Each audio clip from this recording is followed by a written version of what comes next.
Непогода накрыла Татарстан ближе к полуночи. Сначала сверкала молния и гремел гром. Затем начался ливень с грозой. Молния ударила в многоэтажку в Казани, а в селе Кощаково Пестричинского района от удара загорелся дом. Вот это молния шаранула. Сильнее всего затопило центр Казани. На Баумана вода была по колено. А бурные потоки у станции метро Площадь Тукая сносили дорожные барьеры. Машины с трудом передвигались по Пушкина. Вот казанец пытается проехать на самокате, но транспорт не справляется.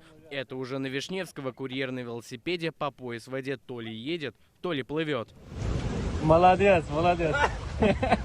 На Калинина машины буквально ушли под воду. Хозяева пытаются их вытолкать на сушу. На проспекте Победы мужчина пытается спасти свое авто из бурного потока. В соцсетях его прозвали татарстанским богатырем. А эту девятку кинулись спасать трое мужчин. Плавали не только машины, но и люди. Жители достали надувные круги и передвигались с их помощью.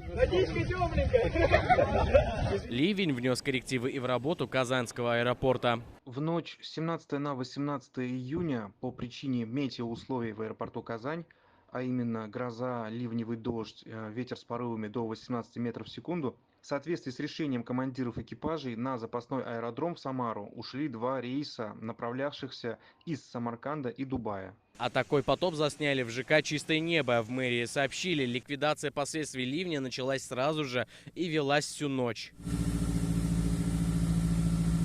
Только вода ушла, как Казань накрыла новая волна. На улице Баумана дети купались в огромных лужах. Вход в торговый центр перекрыла вода. Похожая ситуация и возле Черного озера, превратившейся в Черное море. Буквально через час ситуация нормализовалась. Последствия потопа ликвидировали дорожные службы.